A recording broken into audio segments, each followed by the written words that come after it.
আসসালামু আলাইকুম। Hello guys, আমি আপনার কাছে আসি বলছি। আমার নাম সানোয়ার, একটা বকলেয়া। আমি আপনার কাছে কিছু একটা কথা বলবো, অবশ্যই শেয়ার দিয়ে দিবেন। আমি স্ক্রিনে যে স্যার দেখতেছেন, এই স্যারে কিন্তু ফোন টিপতেছে, ফ্রি ফায়ার খেলতেছে। কিন্তু এই বয়সে ফ্রি ফায়ার খেলা ঠিক না। যে বয়সে পড়ালেখার সময় এই বয়সে ফ্রি ফায়ার খেলতেছে, আপনারা দেখেন যেই টাইমটা খেলতেছে এই টাইমটা কিন্তু কোচিংয়ের সময়, কোচিং করার সময় এই টাইমে ফ্রি ফায়ার খেলতেছে। তবে যেই টাইমে খেলতেছে এই টাইমে অনেক অনেক অনেক ফুলন খেলে, একজন খেলতেছে, কিন্তু এই টাইমে খেললে আর মাথার সমস্যা হতে পারে, পড়ালেখার ক্ষতি হবে, চোখের সমস্যা হতে পারে।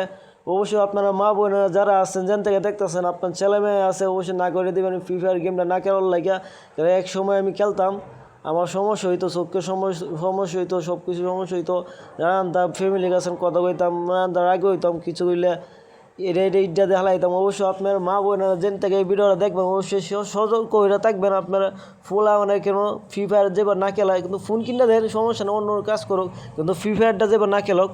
ফ্রি ফায়ারটা খেললে আপনারা ফুলা কিন্তু পড়ালেখা করতো না, পড়ালেখা মন বইতো না, নানানটা আচার ব্যবহার করবো, অন্য অন্য অন্য আচার ব্যবহার করবো, নানানটা বগাবাজি করবো, মাথায় ভিন্ন সমস্যা হইতে পারে। আপনার পড়ালেখা তো হবে না, অত অন্য ক্ষতি হইতে পারে। অবশ্যই না করে দেবেন, ফ্রি ফায়ারটা না খেলবো।